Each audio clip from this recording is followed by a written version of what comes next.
such an honor to reconnect with an amazing impresario and promoter of the legacy of melodic improvisation, otherwise known as jazz. He did it at the Keystone Corner for many, many years.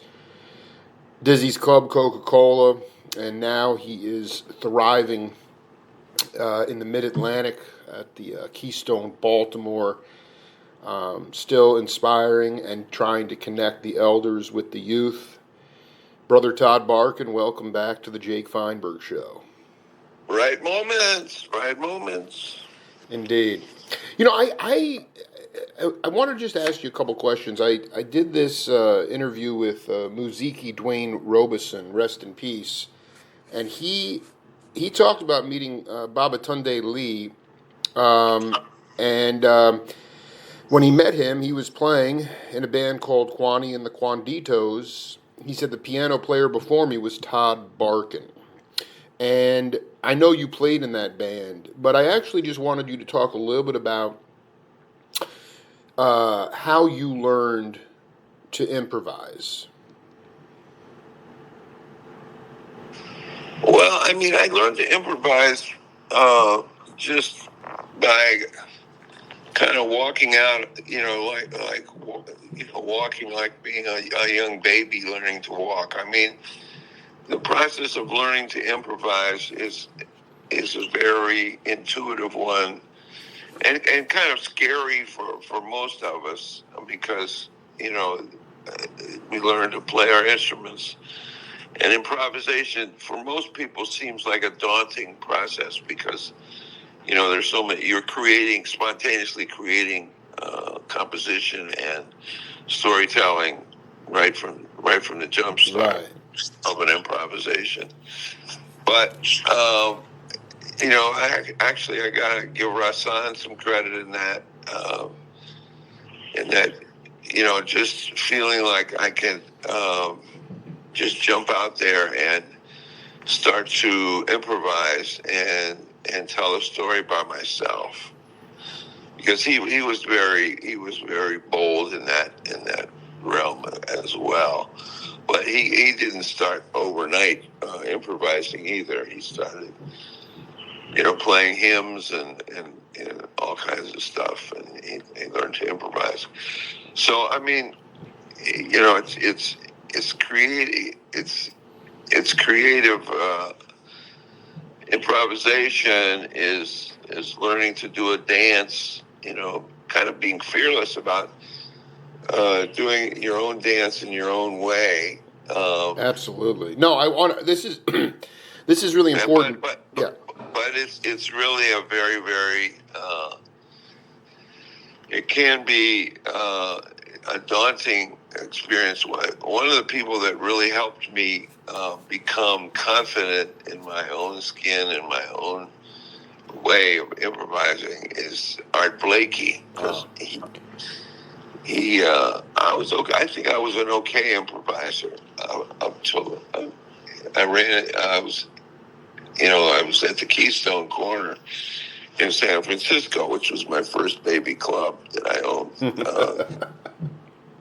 I owned from 1972 to 1983, and this was about 73, and Blakey and the gang were playing at the Keystone. And Blakey, we're starting to play, and Blakey said, "Oh, you gotta play on. I'm gonna call you up. Barkan, I know you play the piano. I'm gonna call you up." I said, "Okay, Art." So he calls me up on Moanin'. Right. Calls me up on Moanin'. Moanin'. And I had about as much experience with that tune as a hog does with the helicopter. I mean, I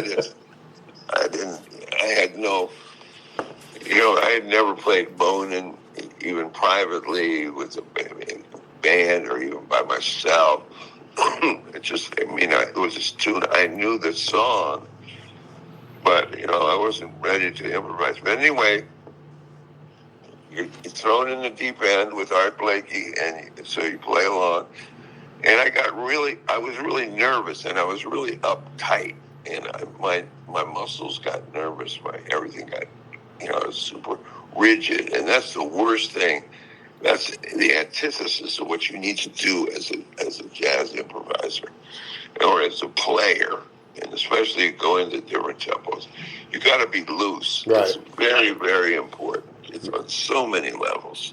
Just it's a way you got to let those creative juices flow, and tightly constricted vessels do not allow the blood through, and you gotta let just be open and free and go with the flow of the creative improvisation. So anyway, to make a long story short, during the first 12 bars of my improvisation, I must have faltered 3 or 4 times. I would just, I'd get to it. I go, what do I do? What do I do? What do I do? And the way Art Blakey played with me was so supportive and so it was like he was putting a magic carpet underneath me, and then he kept shifting the carpet so that my foot steps would match with it. He was the definition of supportive. Wow. And I messed the form up, and I was 2 bars early, and he got the whole band to change the form, so that I didn't sound like I didn't know what I was doing. This is the most beautiful. This is making my day, man. The reason I say that, I want to. This is important because when I talk to Stanley Clark, to not be long-winded about it, let me ask you something. Like the language of music, I do not like bebop or post-bop or fusion, but Stanley was talking about guys like Sonny Stitt. The language of the music was embedded in his DNA. Same with guys like Prez and those cats. So when they were riffing, when they were improvising, it was completely off the cuff. Whereas, and what I wanted you to get at was it's a two-part question. One, how deeply embedded was the language in you? And secondly, with younger cats today, what Stanley was saying, and I'm talking my generation at 46, Gen Xers and younger, a lot of cats, they practice their solos. And so they're really not necessarily playing improvisationally. It's kind of, I don't want to say they're in fear of making a mistake, but the language, when you know this better, you saw Stitt, you know this, they would get up there and blow off the cuff. Whereas today, my generation, absolutely. And I just, go ahead. They let the spirit talk. That's what I'm talking about. See, the thing is, that's what I'm talking about. That's what you learn after a while, and that's what Blakey taught me in that one moment. It was like, let the spirit talk, let it flow out of you, and listen to yourself as much as listen to anything. You listen to your own heart and your own soul, in conjunction with the music that you're playing with, and it's you gotta it's Blake used to say, and it's very accurate, from the creator through the artist to the audience. That's the cycle of shared creativity, which makes our music as powerful and as unique as it always as it can be and should be. So that's really where.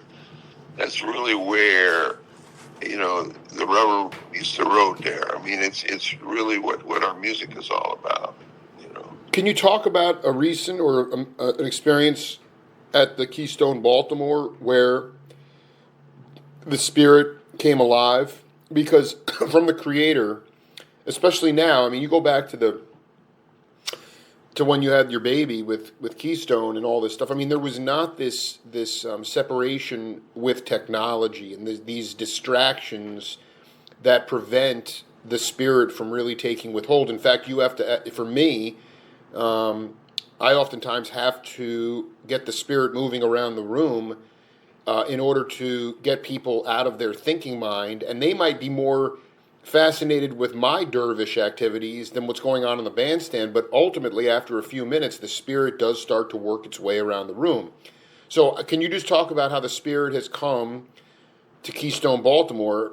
Because it was pretty easy when you were having, you know, shamans like, Rasan and Blakey and, these Gene Ammons coming in and playing night after night with no distraction, nothing to look at, no phone, no concepts of the idea that.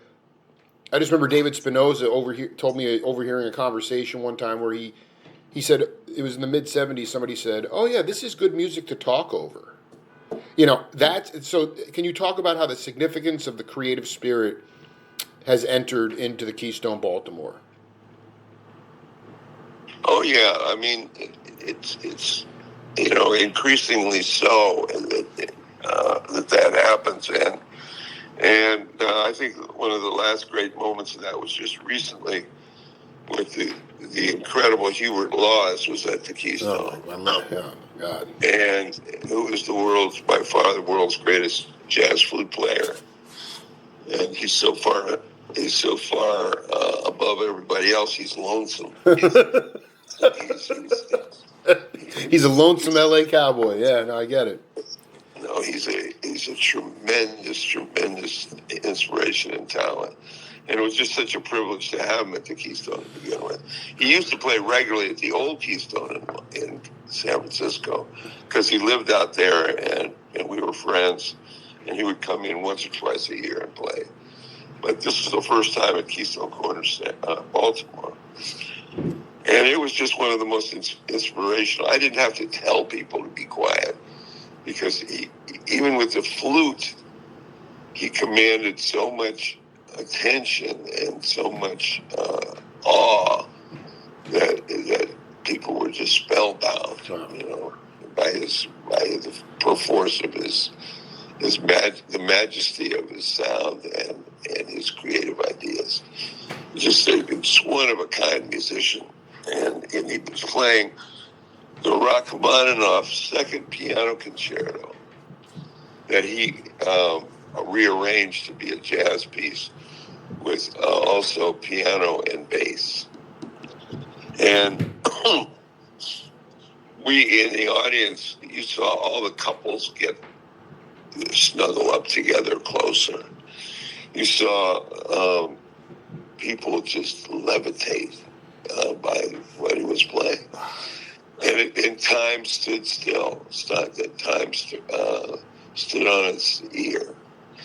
And that's the kind of improvisation and playing that you live for in our music. It's those moments where time stands still, and Freddie Hubbard is playing a solo, and the heavens open up, and sunshine comes through. Oh my God! Come on, this is yeah, exactly, man. Time stands still. That's the magic, man. Yeah, that's the ultimate. T.S. Eliot wrote that they called it the suspension of disbelief. I cannot believe you just said that. Yeah, no, that's kind of what's happening with Trump supporters now. I don't want to get into that right now. But so Hubert, was there like nobody? No, he's playing with pianist David Budway, bassist from Pittsburgh, and drummer Adam Cruz. Yeah. And it was magnificent. It was magnificent. And then the next night was almost equally magnificent with Gary Bartz, with the wonderful piano of Mark Carey, bassist James King. Wow. It was Casa Overall on drums, and the wonderful Paul Bolenbeck on guitar. Wow. So we just turned time on its edge, on its side. And but I'll tell you, that Hubert second piano concerto was one of the great moments I've had. So it was Rossanian in Giants. It was, but I mean, explain Rossanian, because I think Huber was put his own. I'm not saying he turned it upside down and inside out, but he did put his own essence into that tune. Oh, absolutely. Right. Absolutely. Right. Do you think that? Well, first of all, did you have the opportunity to bring M Boom, Max Roach's band, out to the Keystone with Freddie Waits, Omar Clay, Warren Smith, Joe Chambers? Were you able to have that kind of flexibility to have? Because actually, Well, I had that type of flexibility. I never brought Boom in. But, Boom, yeah, Boom. Yeah, Max just felt it was unwieldy. I think that would be a very good way to. But that's kind of the perfect. That's Barkonian is unwieldy, but it all meshes together, you know. It certainly was desirable, and I probably could have helped make it happen. But he didn't want it. He said, "No, Boom's for the East Coast, that immediate area, or a big festival in Europe where they're paying for 15 right, business class tickets, and they got unlimited decatage, as we say. Ducats are what we call them in bebop. Decatage is like a word I made up, but or as Sam Jones called them, lamb tongues. Lamb tongues. That's lamb tongues. I'm totally taking that. You know, he's going to say, what is, for Brother Barkan, people are going to listen to this, what is the biggest challenge that you have moving forward? Is it with the club? I mean, not that, is it like the idea that music, the significance of live music has changed in our culture? Is it the ability for the community? I mean, all music comes out of the community. Is it just that we are siloed off now? Just the socioeconomic plight of a lot of people? I mean, in your mind, because I get a lot of your publicity and your, the shows coming out, and you see a lot of younger cats, you see a lot of heavier elders.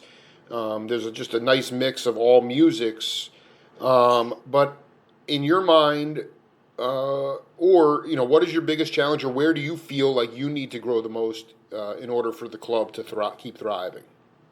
Well, this is the first time in my whole career. This October marks. This is a nice occasion for our interview here, because exactly almost 60 years to the day, I presented my first concert at Oberlin College with the Modern Jazz Quartet. Whoa, dude, that is heavy, heavy. Are you kidding me? And Milt Jackson was smoking one of those jazz cigarettes. And as he was proceeding down Highway 80, he missed the Oberlin turnoff out west of Cleveland. Yeah. And went almost all the way to Indiana. Realized the course of the error of his ways. Yeah, those jazz ciggies, man, that'll do it to you. He missed the turnoff. Anyway, he came back, but I had to start the concert with the John Lewis Trio. Wow. Which you could bottle as Sominex. I mean, it's a very sleepy kind of presentation. Because John's not one of the most flamboyant improvisational giants, and Connie K is Connie K, real precise and real totally precise. Percy Heath can play anything. He really can. He can't overtake the comatosity and sparseness of John Lewis and Connie K. But anyway, they played for about 20 minutes. I put them on first, just to keep my dean happy and everybody else happy.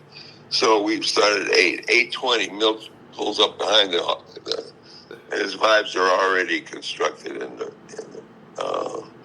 the back of his station wagon. So we roll the vibes out, roll them on stage, and he proceeded to play another 2 hours.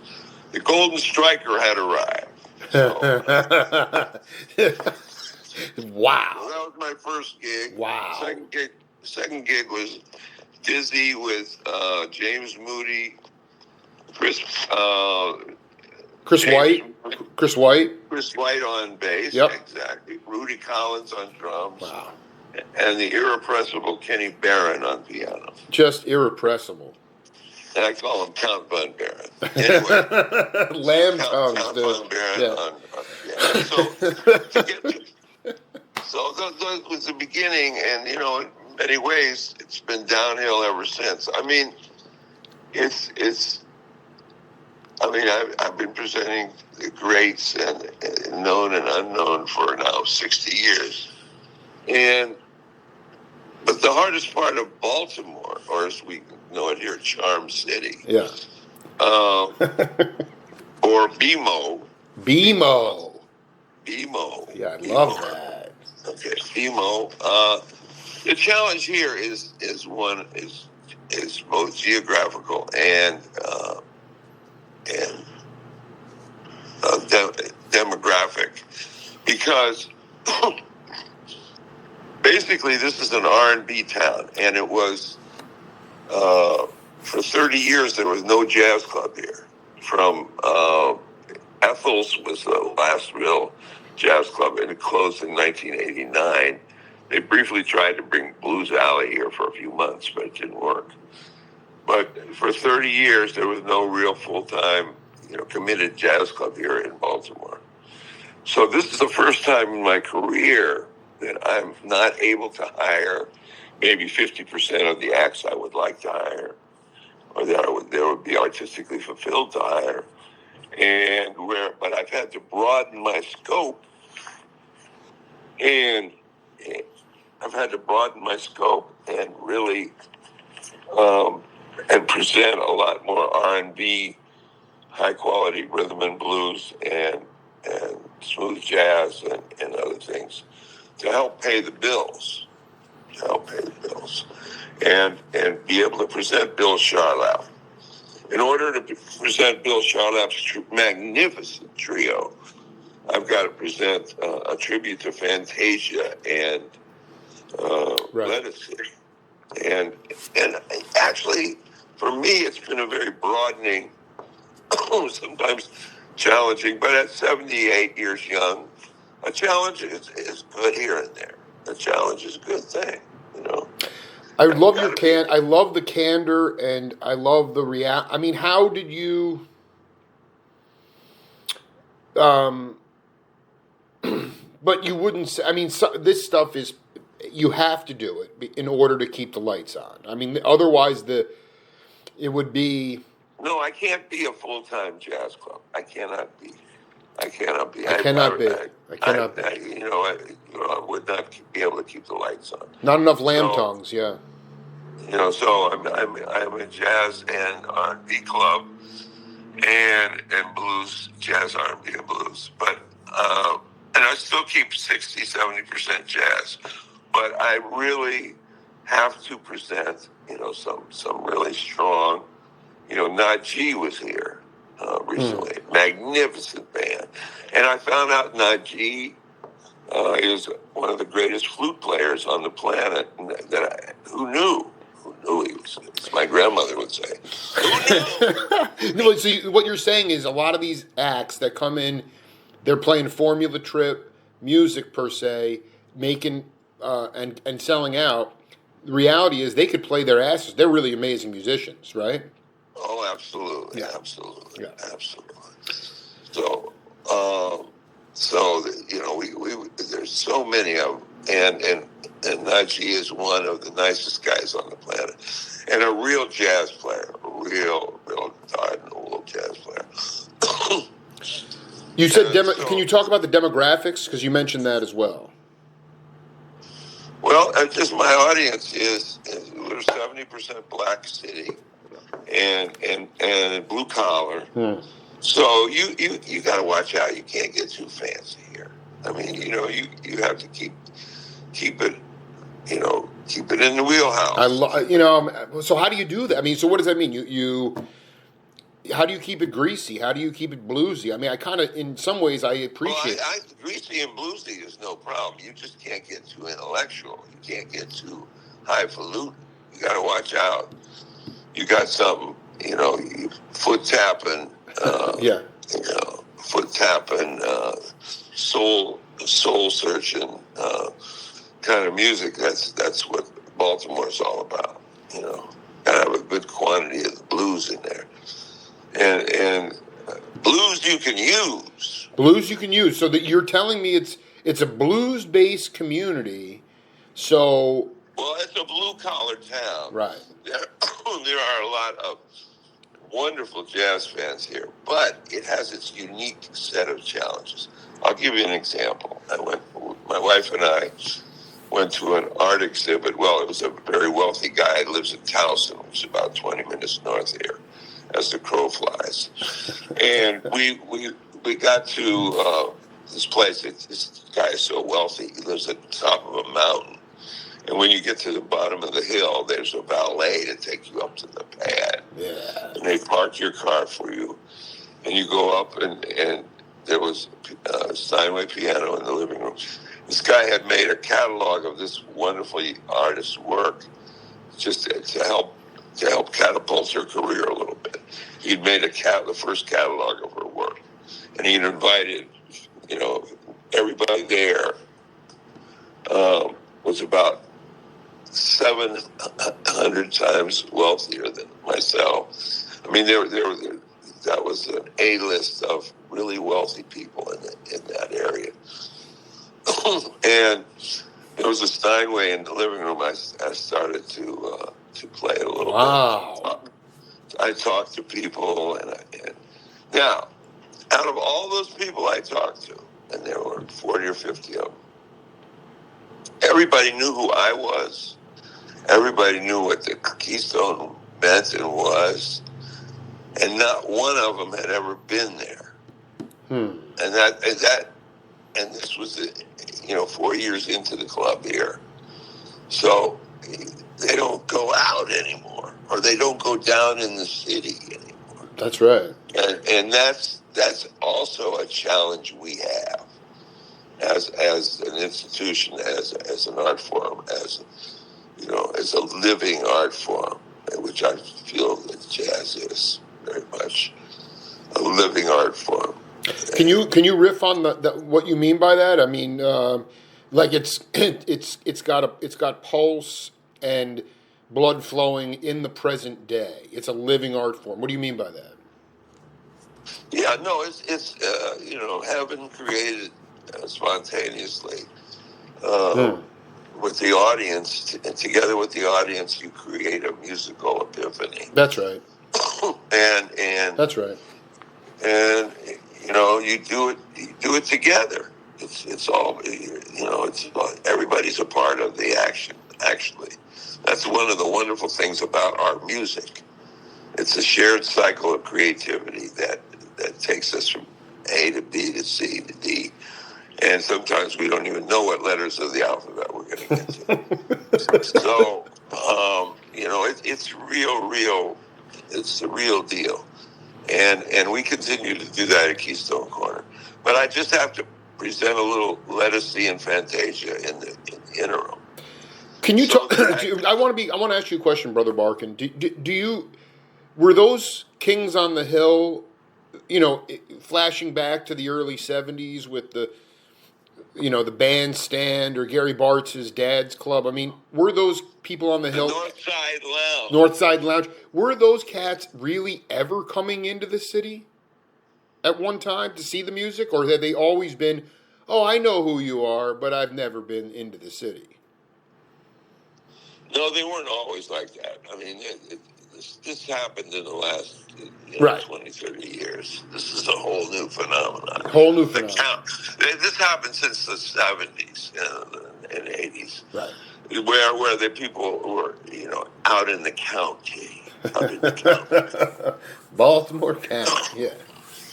Yeah. What's your first memory of being at Oberlin with the jazz cigarettes and getting dizzy and Rudy Collins and Milt? I mean, being that you are ensconced in the bucolic town of Baltimore, what's your first memory of seeing Albert Daly and Reggie Johnson and Gary Bartz? When did you actually get into Baltimore? Because I was working with Keith Kilgo from the Blackbirds on a memoir, and he was. I mean, it was a hotbed of activity, as was DC. Which when was your first Baltimore jazz experience? Well, I don't. I played here with Rassan. I mean, You played with him there.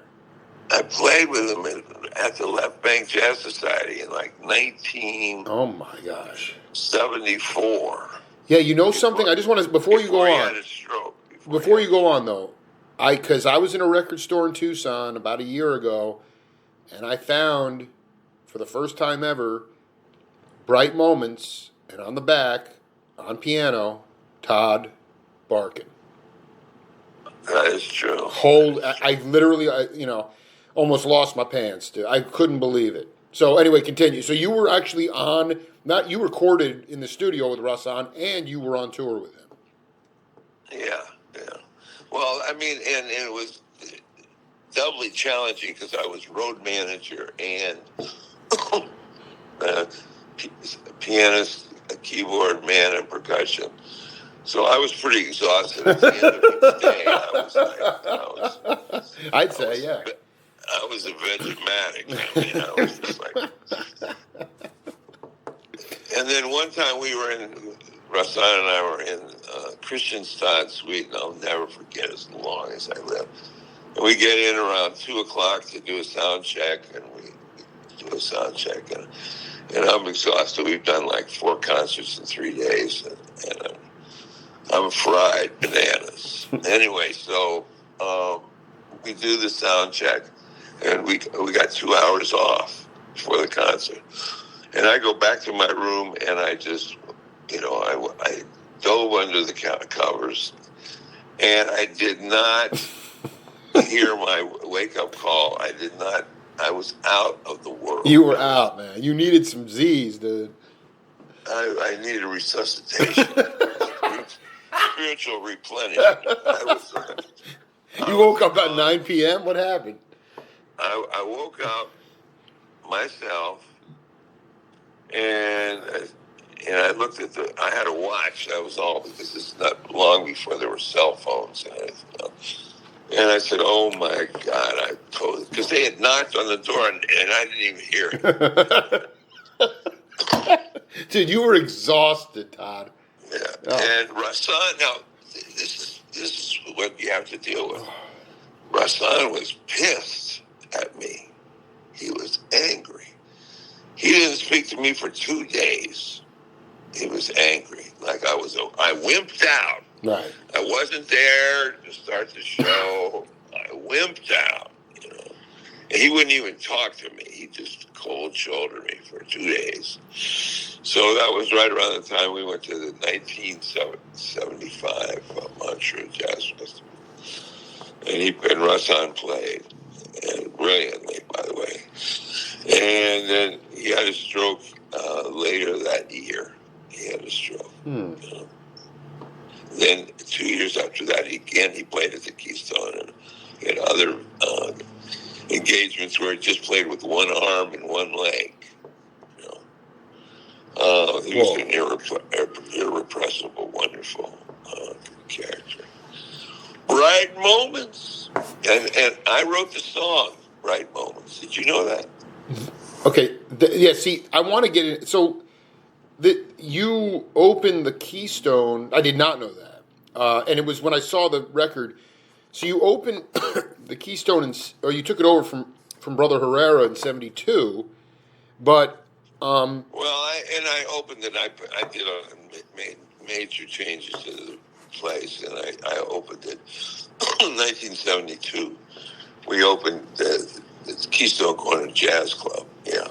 And then you're saying that you like how I co-wrote Bright Moments with Brother Rassan in that year, 1972. That's right. And he wrote a melody on the flute.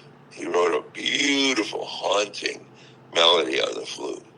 And then we worked together on I wrote lyrics to the song, and then we also figured out some chords and stuff. So but I wrote those lyrics with Rasan, so I was a co-author of that tune.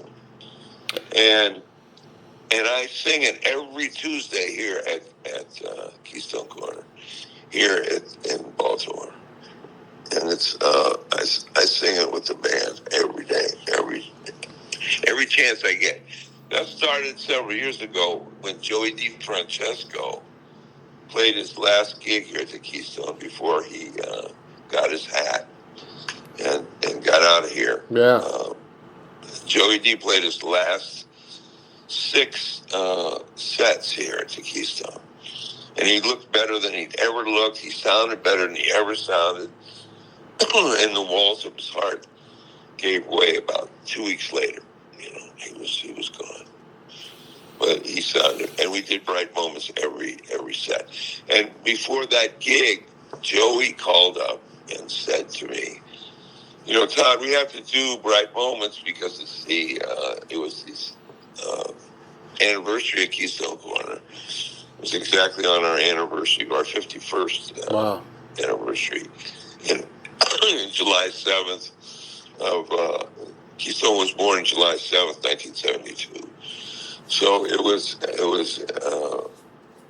our 51st anniversary as Keystone.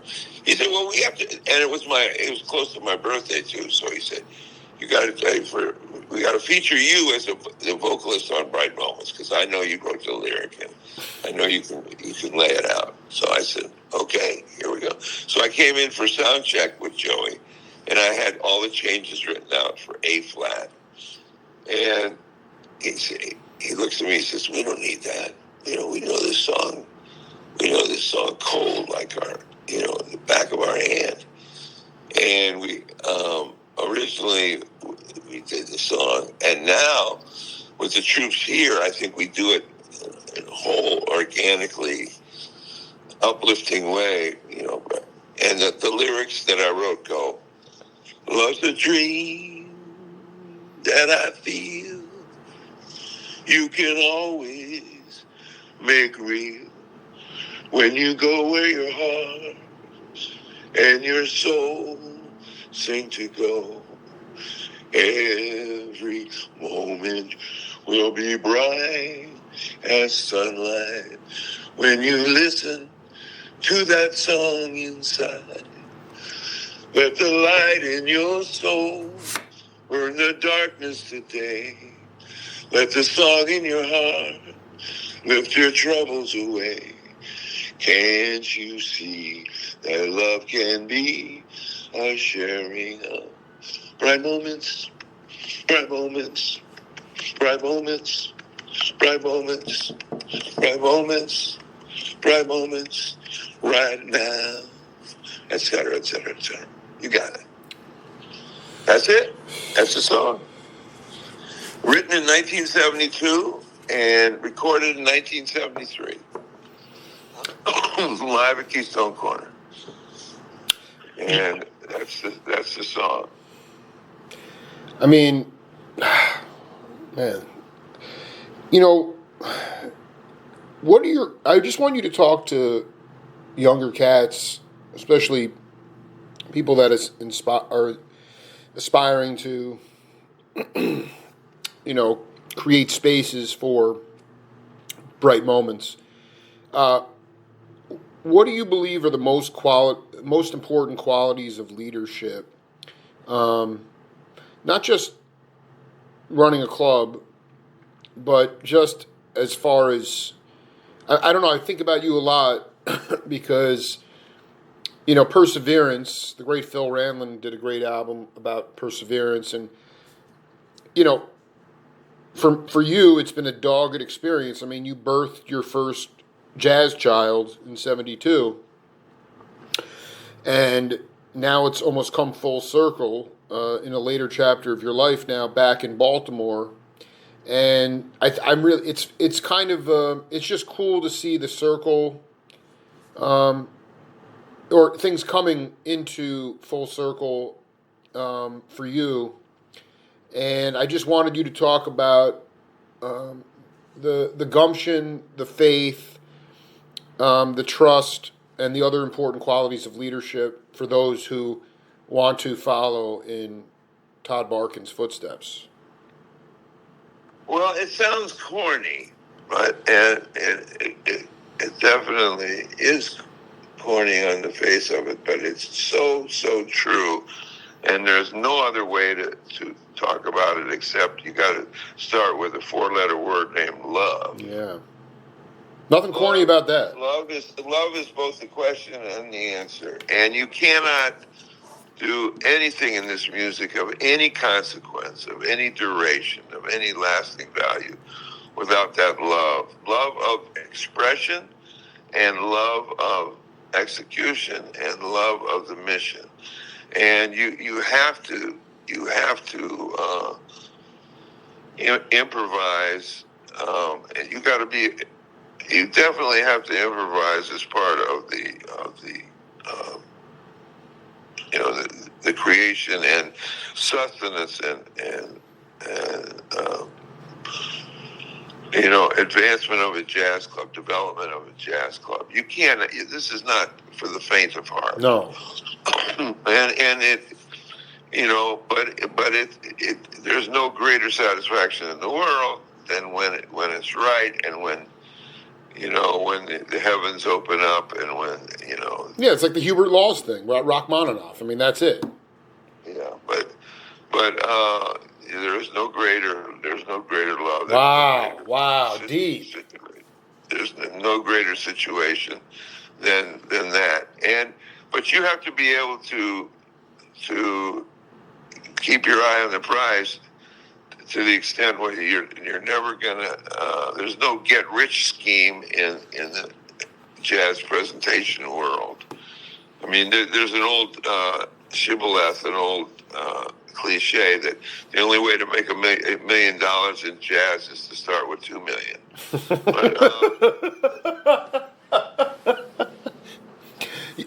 But I mean, are you on the like? And that's not true at all. But the thing is that you gotta really. You gotta believe. You gotta be like one of the old Mets fans. You gotta believe, man. Tom Seaver, man. Yeah, you gotta believe, and you gotta do it, and you gotta make it happen. And you're a host. You're a Pearl Mesta. You're a host, and with the most. And you gotta create. You gotta be into the suspension of disbelief on a daily basis. That is the most inspiring thing I have. I can't believe I was just talking about this in the political context, suspension of disbelief, but that can be positive too. And in your case, that you have to be like that. You have to be.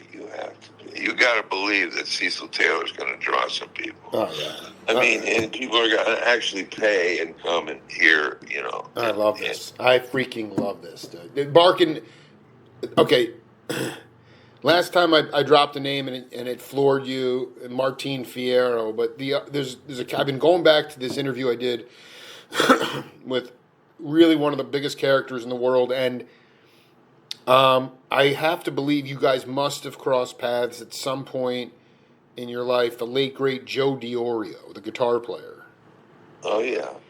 Can you talk about, like, did he come to the Keystone with Ira Sullivan? Or, I mean, that dude was raised by Von Freeman and those cats in Chicago. He definitely came with the magnificent Ira Sullivan, the phenomenal Ira Sullivan, and the unsung hero Ira Sullivan brought Joe DiOrio to a gig at the Keystone. Only one, but I got to know him, and he's a sensational character. But I have a lot of the single experiences with some of the greatest people I've ever known. I only met once. Right, but it's still great. But they color and saturate my life perception forever. Like Bill Withers, he came to see me specifically. Wow. And came to hang out at Dizzy's. No way. Later in his life. And I had been trying to get him to play at Jazz Lincoln Center, but he wasn't. He was retired. But we got to sit and talk for a whole night. he came around 11 o'clock, heard the second show, and then, we got to hang out and talk. And, Sidney Poitier was another one. Oh, I got man. to hang out. I mean, James Baldwin was another, only once, but boy, that once was enough for a lifetime. Those people I consider those are my those were solo vignettes in my life that, they were bright moments, individual bright moments. I mean, there were long time friendships like Rasan and Grover Washington Jr., who was best man at our wedding. Cedar Walton was a really, really dear friend. Are you watching the footage, Todd? Brother Barkan? Following the footage. Are you following the footage? Yes. What about... Are you following the contest, Todd? Are you following the contest? Yes. Did you ever... have you ever crossed paths with any of the members of the Beatles? No, I have not.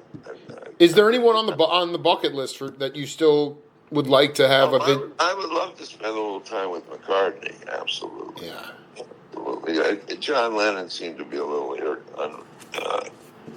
unapproachable, but McCartney I would love to. And actually, Fitzgerald, John of Fitzgerald, told me that McCartney was delightful to be around. So I would love to spend even if it was just an afternoon tea with Lord McCartney. Lord McCartney. Well, I mean, you put it out in the universe, and this has been a complete suspension of disbelief with you, man. And I'm hoping in 2025, with Bright Moments, that I'll find my way into that Keystone Corner, and we'll sing Bright Moments together. That would be a consummation devoutly to be wished. Thank you, Lord Barkan, and much love to you, and continued success. I think what I've realized on my journey is that the Art Blakey patterns, the magic carpet thing, that is irreplaceable, that is timeless, because for most people, they'll never really tell you how they feel about you. So many people go to the next life never telling people how much they love them or how much they respect them. And I just appreciate the fact that you have gotten a lot of love and met so many people, but your perseverance continues to inspire other people to be themselves. So I can't thank you enough, man. No, the feeling is entirely mutual. And, bright moments are very important. These bright moments are for all the people in the world that don't know anything about bright moments. So we got to check them out. Exactly right. Much love, sir. Talk to you soon. Okay. All right. Bright moments. Bright moments. Be cool.